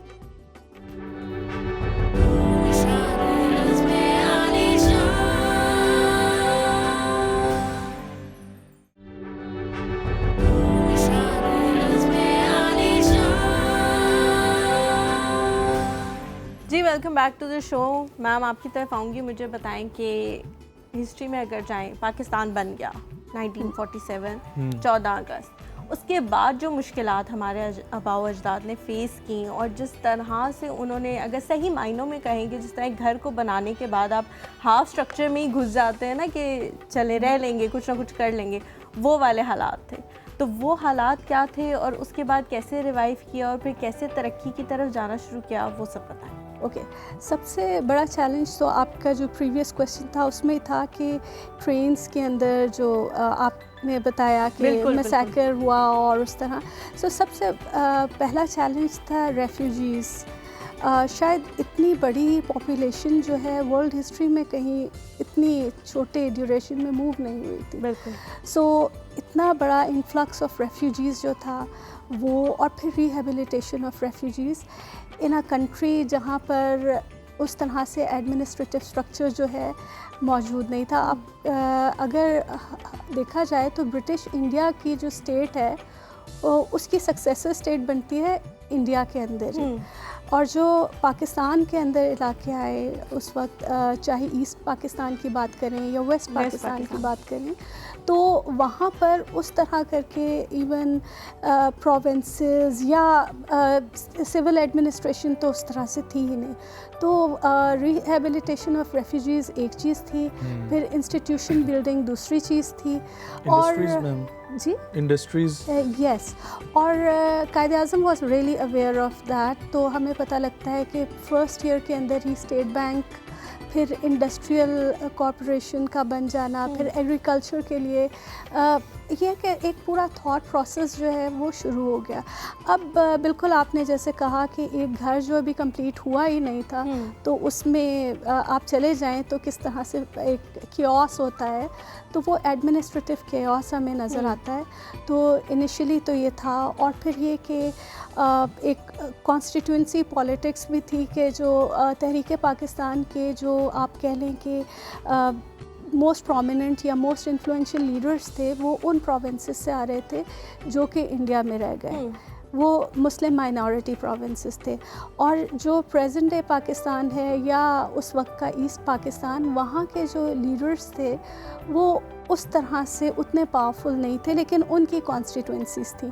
सो यही आप जो बात कर रहे थे एक पर्टिकुलर प्रोविंस के लीडर्स की, तो अब यहाँ पर ये भी एक मसला हो गया कि लीडरशिप कहाँ जाएगी. तो Pakistan had quite a lot of challenges. सबसे बड़ा चैलेंज था economic challenge in a sense कि जो सक्सेसर स्टेट्स थी ये ब्रिटिश इंडिया की, तो उनको कितने कितने रिसोर्सेज दिए जाएंगे. तो जो पाकिस्तान था उसके हिस्से में जो रिसोर्सेज आए, जो वो भी उस तरह से उसको नहीं मिले. फिर उसके बाद सही तौर पर बंटवारा भी नहीं हुआ कि जूनागढ़ की स्टेट को देखिए आप, जो कश्मीर का प्रॉब्लम था, तो बहुत सारी चीज़ें. ये रियासतों का एक्चुअली मसला था क्या? जी, उसमें ये जब खुलम खुली एक इजाज़त थी तो फिर मसला क्यों पेश आता है आज दिन तक? हम लोग ये जूनागढ़ की जो आपने मिसाल दी है, असल में 2 मॉडल्स थे. एक ये कि क्या रियासतें ख़ुद इल्हाक़ करेंगी या मुख्तलिफ़ रियासतों के या प्रोविंसेस के अवाम को हक़ दिया जाएगा अपनी राय दही का। ठीक, तो जैसे जूनागढ़ था, मैं मॉडल तय कौन सा पाया या ये दोनों अलग-अलग मॉडल? मिक्स मॉडल थे। अच्छा। तो जूनागढ़ के हुक्मरान मुसलमान थे, लेकिन वहाँ पर जो मेजॉरिटी पॉपुलेशन थी वो नॉन मुस्लिम थी। ठीक है। वहाँ पर उन्होंने जो है हुक्मरान चाहते थे कि इल्हाक़ हो जाए पाकिस्तान के साथ। अगर वो हो जाता तो स्ट्रेटिजिकली कश्मीर तक हमारा रास्ता जो है वो काफ़ी क्लियर हो जाता। बट उधर जो रियासत के सरबराह थे उनको उस तरह करके जो है ना उनकी आप समझ लें विल को ऑनर नहीं किया गया। On the other hand Kashmir का मॉडल ये था कि कश्मीर के हुक्मरान नॉन मुस्लिम थे लेकिन आवाम जो थी वो मुसलमान थी। तो कश्मीरी जो थे वो चाहते थे कि उनको हक़ राय दही दिया जाए, लेकिन वहाँ पर इल्हाक़ जो है वो उनके हुक्मरानों की उस पे हो गया जो लोकल रूलर्स थे, सिख डायनेस्टी। तो अब जो केओस पैदा होता है तो वो एक चीज़ थी। फिर जो पंजाब का पूरा पार्टीशन था उसके अंदर there was a lot of uncertainty, क्योंकि ऑब्वियसली पंजाब में सिख और मुसलमान पॉपुलेशन मिक्स थी और सिख जो थे दे वर फाइनेंशियली बेटर ऑफ, और इवन के लाहौर जो है वहाँ पर ज़्यादा आपका जो बिज़नेस कमर्शियल सारी चीज़ें वो सिखों के पास थी। So there was this uncertainty, although population इन इलाकों में मुसलमानों की ज़्यादा थी, but there was this uncertainty कि सिख वो लाहौर तक का इलाका किधर जाएगा। इवन आप जो पार्टीशन के नॉवेल्स हैं वो भी पढ़ते हैं तो आपको पता लगता है कि क्योंकि वो डिपिक्ट करते हैं सोशल हिस्ट्री, तो वो लगता ये था बहुत सारे लोगों को कि लाहौर तक का इलाका जो है वो शायद इंडिया के साथ जाएगा, जबकि ऐसा नहीं होना था। फिर वो पार्टीशन मैसेकर्स जो थे वो ये नहीं हुआ कि 1947 पे बंद हो जाते हैं। ये 1947 के 1, 2, 3 साल तक ये रेफ्यूजीज़ का इशू, पार्टीशन रिलेटेड वायलेंस, हम लोग बहुत आसानी से जब सोचते हैं तो हम ये सोच रहे होते हैं कि शायद उस वक्त एक एडमिनिस्ट्रेशन, सिविल एडमिनिस्ट्रेशन ट्रांजिशन में थी तो पुलिसिंग उस तरह नहीं हो रही होगी तो इसलिए मैसेकर्स हो रहे थे। लेकिन जब आप पार्टीशन वायलेंस को माइक्रो उसकी स्टडी करते हैं तो आपको पता लगता है कि बाज़ इलाकों में तो जो लोकल थानेदार होते थे ना वो ऐलान करवा रहे होते थे कि आ जाओ वो मुखालिफ पार्टी का मैसेकर करना है। सो और this was happening on both sides, और women, children, they were a victim of it. ज़ाहिर है मेन तो थे ही, बट वुमेन, औरतों का क्या किरदार था इसके ऊपर वापस आएंगे और आपसे ज़रूर पूछेंगे। और मैं ये भी पूछना चाहूँगा कि इस 75 साल के अरसे में हमने ऐसी गलतियाँ जो की जिनको आपके नज़दीक आप समझती हैं कि दोबारा दोहराना जो है वो नहीं चाहिए। तो सर आपसे जो मैंने सवाल पूछने थे बल्कि सर, सबसे पहले तो इसकी कॉस्ट 10 लाख आपने बताया कि उसको जो है कैसे कवर किया जा सकता है कि आपको वो फ्यूचर में फ़ायदा देगा। सर इसकी स्पीड क्या है सर इसकी बिकॉज ये इलेक्ट्रिक है सो टॉप स्पीड को हमने लिमिट किया हुआ है थ्रू द कंट्रोलर। अच्छा, फॉर सेफ्टी रीजन। जी, it can go faster. So हम उसको जो भी रेगुलेशन हमें मुनासिब लग रही होगी we can limit at 45, at 50 depending upon के कहाँ इसको चलाया जा रहा है। इसकी बैटरी जो है वो लिथियम आयन फॉस्फेट एक केमिस्ट्री है उससे बनती है, और उसमें अगर आप यूनिट्स का हिसाब फेमिलियर है आपका वापडा के बिल देख के तो उसमें 7.5 यूनिट बिजली चली जाती है। अब 7.5 यूनिट बिजली इस फॉर्म फैक्टर की व्हीकल के अंदर उसको 120 से 150 किलोमीटर रेंज दे देती है। सही सर। अच्छा, ये घर पे चार्ज हो सकते हैं या इनके जो चार्जर्स हैं वो कहीं पे इंस्टॉल किए हुए? उसके बारे में 2 चीज़ें कहना चाहूँगा। एक तो ये चार्ज हो जाएगा जिस सॉकेट में आप इस्त्री लगा के कपड़े इस्त्री कर सकते हैं, you can charge this in 3.5 hours. So while you sleep, while you recharge, mover recharges at the same time. कितना टाइम वैसे? 3.5 घंटे। 3.5 घंटे। दूसरा ये है कि इलेक्ट्रिक मोबिलिटी की अडॉप्शन के बारे में जो डिस्कोर्स जनरली चल रहा होता है ना, उसमें लोग कहते हैं जी इलेक्ट्रिक गाड़ियाँ कैसे कामयाब होंगी जब तक जगह जगह चार्जिंग स्टेशन ही लगेंगे। So my counter question is this कि अगर आपके घर में एक पतले से पाइप से पेट्रोल आ रहा हो रोज़ाना, would you ever go to a gas station? Of course not, और उससे सस्ता हो। सो हर घर जिसमें बिजली आ रही है वो पोटेंशियली अपनी गाड़ी खुद चार्ज कर सकता है, और हर घर जिसकी छत अपनी है यानी अपार्टमेंट नहीं है वो एसेंशियली अपनी और अपनी ट्रांसपोर्टेशन की बिजली खुद जनरेट भी कर सकता है। और तीसरी इंपॉर्टेंट चीज़ जो है इलेक्ट्रिफिकेशन में, जो लोग कहते हैं कि जी ग्रिड अनस्टेबल है, कि हमारे ब्लैकआउट्स होते हैं, बिजली चली जाती है।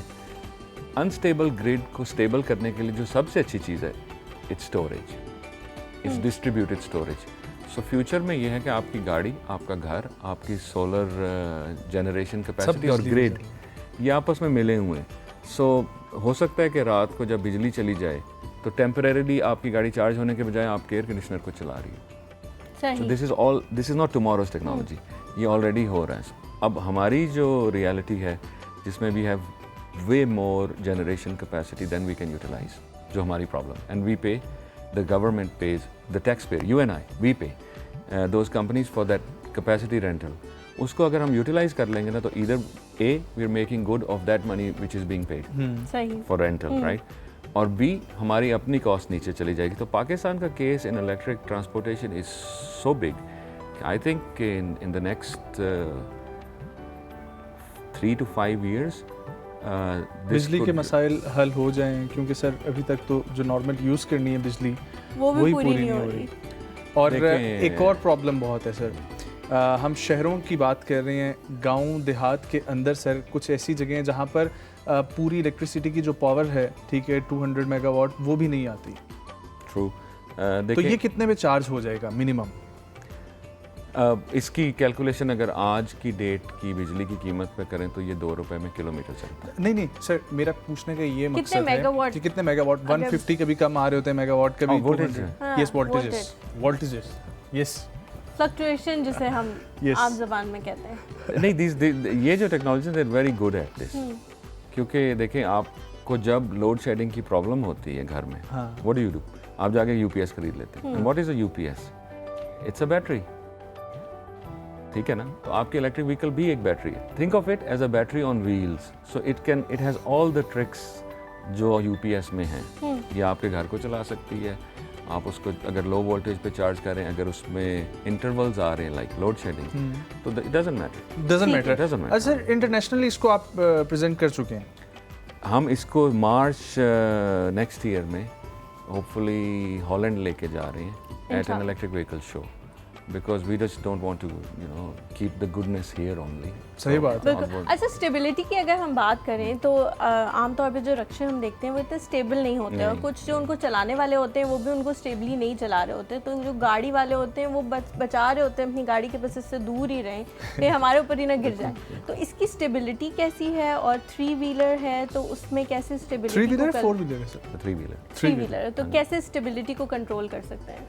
उसके लिए क्या है? 2 चीज़ें। एक ये कि हम 3 व्हीलर में आप करते हैं कि आप जो उसका मैस है, वेट है, कोशिश करते हैं कि वो जितना नीचे हो, सेंटर ऑफ ग्रेविटी लो, उतना बेहतर हो जितना पिछले पहियों के दरमियान। So that's where the battery pack, that's where the heavy stuff is, that's where the passengers are. बी, ये मोटरसाइकिल स्टाइल नहीं चलता with a handle, there is a steering wheel. So अगले driver sits on the right side, passenger sits on the left. उससे क्या होता है कि जिस वजह से आप सड़क पे रिक्शे वाले से घबराती हैं ना, वो ये है कि वो बहुत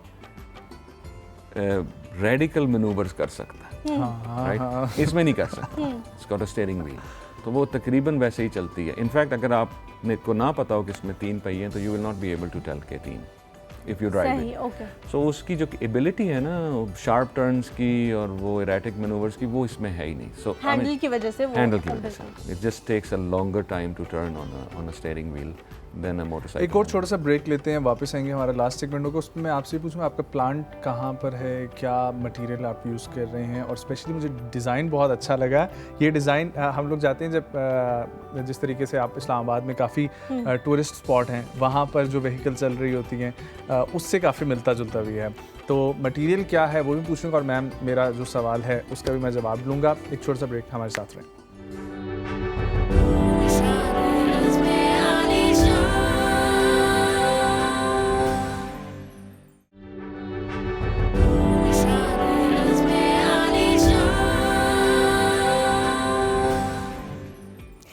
welcome back to the show.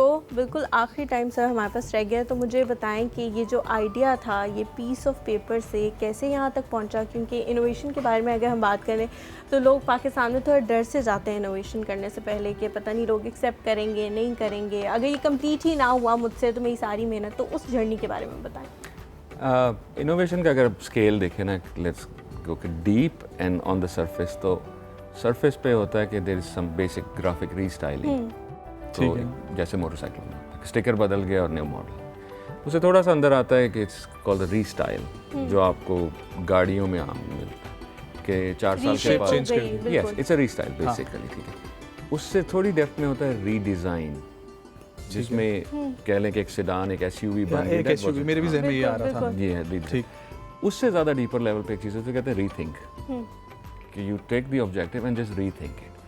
तो this was a very interesting design exercise. हमने सोचा ये कि हमने क्या करना है, हमने 4 लोगों को comfort, safety and most important dignity देनी है इन ट्रांसपोर्ट, क्योंकि जिस चीज़ से हम कंपेयर कर रहे हैं ना, अगर आप रिक्शे पे कहीं आते हैं ना तो आप कहते हैं कि मुझे थोड़ा सा पहले ही उतार दो, I don't want to be seen stepping off, ठीक है। तो हमारा डिज़ाइन गोल ये था कि आप मूवा पे जब आएँ किसी फैंसी रेस्टोरेंट पे, तो आप कहें कि मुझे एंट्रेंस पे ही उतारो, बिल्कुल, I come in style, right. So this was a big design of इसका ऐड सर साथ करेंगे मिलके, ये बिल्कुल ठीक है। किसी पार्टी के अंदर जो है वो एंट्रेंस हो। सो क्योंकि डिज़ाइन जो है ना वो इन एसेंस कॉस्ट नहीं बढ़ाता, वैल्यू बढ़ा देता, बिल्कुल राइट, हमेशा।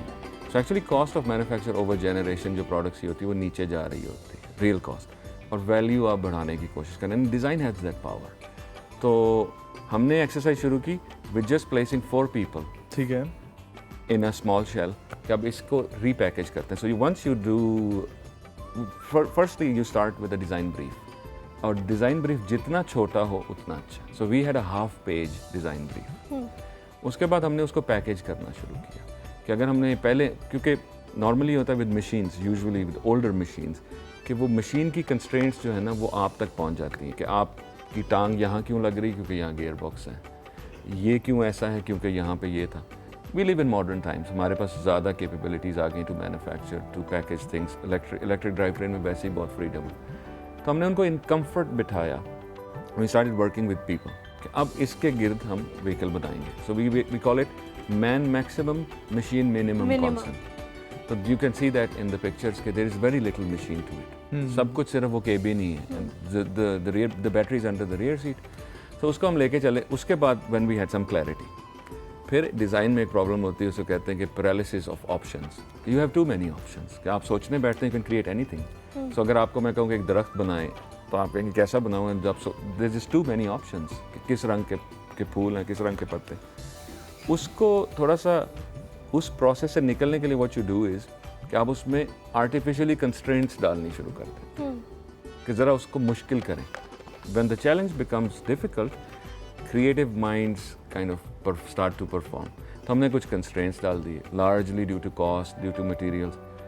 उसके बाद then we got to the style stage, कि now we have a package and now how we make it look right. उसमें डिज़ाइन में ना एक चीज़ होती है, उसे कहते हैं ऑनेस्टी ऑफ डिज़ाइन, कि जो प्रोडक्ट है ना उसकी शक्ल से कोई ऐसा क्लेम नहीं आना चाहिए या ऐसी प्रिटेंशन जो वो डिलीवर नहीं कर सकती। And I think we have scored 100 on that, क्योंकि हमारा डिज़ाइन फ्रेंडली है, बहुत not claiming to do anything. Modern design, it's modern, it's simple, it's lasting, and it's not claiming to be something it's not. It's not an impersonator कि जी ये लग Lamborghini रही है लेकिन जाती 40 किलोमीटर है। No, the design is just saying I have a purpose, I will do it nicely for you.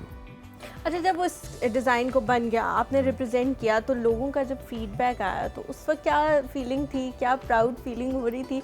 और अब जब आप सोच रहे हैं कि इसको इंटरनेशनली रिप्रेजेंट करना है, तो उस वक्त क्या आपके दिल में फीलिंग आ रही है कि एज अ पाकिस्तानी आपको कितना वहाँ पे अच्छा फील होगा कि मतलब पाकिस्तान भी इस तरह की चीज़ों में अब आगे से आगे जाता जा रहा है? हाँ, मैं हलीमा की बात को थोड़ा सा अगर एक आगे लेकर बढ़ूँ, आज 14 अगस्त है और 14 अगस्त पे मतलब आपका प्रोडक्ट तो पहले बना, लेकिन वो कहते हैं ना कि हमने कंट्री को क्या दिया, ठीक है, कंट्री ने हमें बहुत कुछ दिया, तो आपकी तरफ से ये एक तमाम पाकिस्तानियों के लिए और पाकिस्तान के लिए ये इनपुट है आपकी, और जिसको आप अब इंटरनेशनली भी लेकर जा रहे हैं। So how you really feel?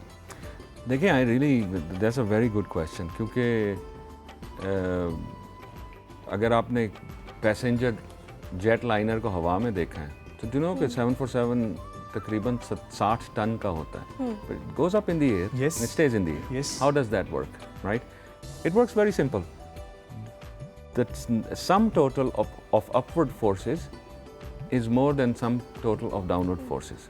And this is how I feel about myself. Okay, we are one small upward force in this economy.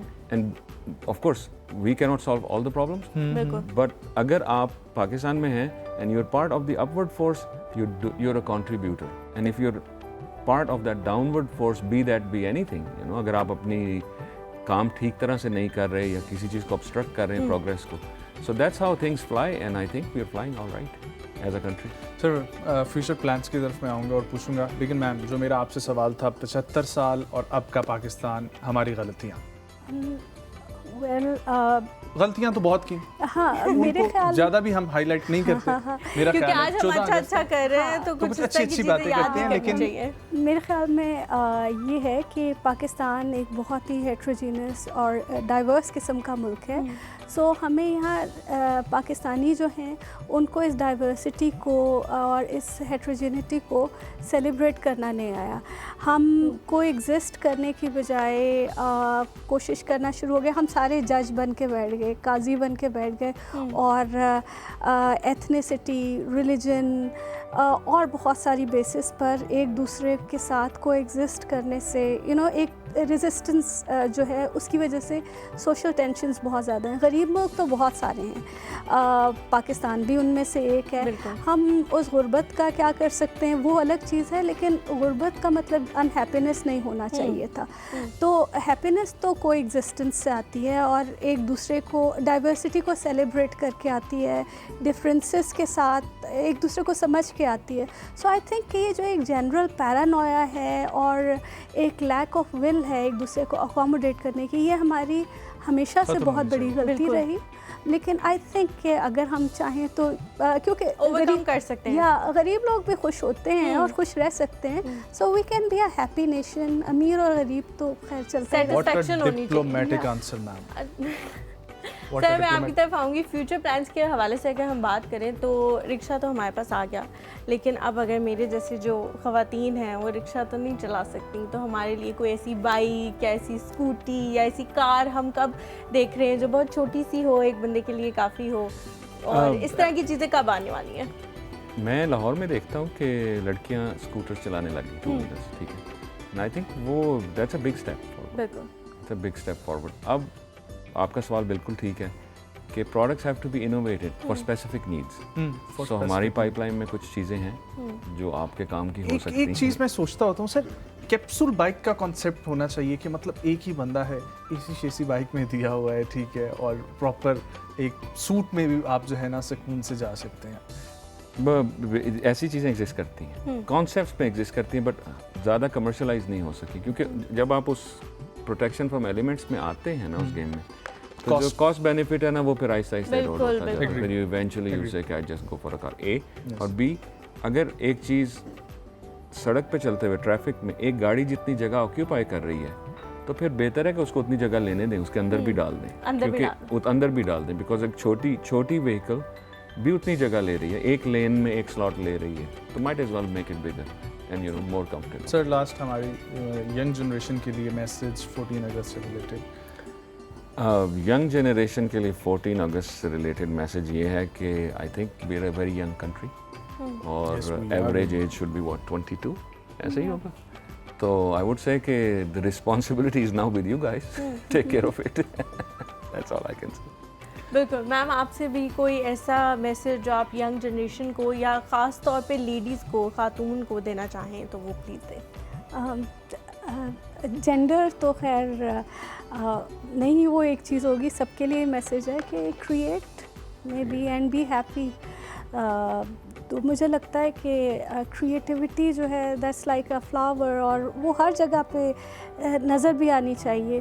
तो आई थिंक फारिग वक्त में बजाय टीवी देखने के अगर हम क्रिएट करना शुरू कर दें तो that me saying on a TV channel sorry, अभी बंद करें टीवी। नहीं, हमारे प्रोग्राम के बाद हमारे प्रोग्राम के बाद बंद कर दे। तो शुरू हो जाए काम आई पे। फील कि वक्त जो है ज़्यादा क्रिएटिविटी में लगाना चाहिए। बिल्कुल। आप दोनों का बहुत शुक्रिया, आप लोगों ने वक्त निकाला, यहाँ आए, हमें आप लोगों से बात करके बहुत अच्छा लगा। और हमारी तरफ से और लाइव की टीम की तरफ से, एक और सुब की टीम की तरफ से आप लोगों को बहुत ज़्यादा जश्न आज़ादी मुबारक। अपना, अपने वालिदैन का और अपने पाकिस्तान का बहुत ख्याल रखें। हमें दीजिए इजाज़त। अल्लाह अल्लाह हाफ़िज़। निगहबान।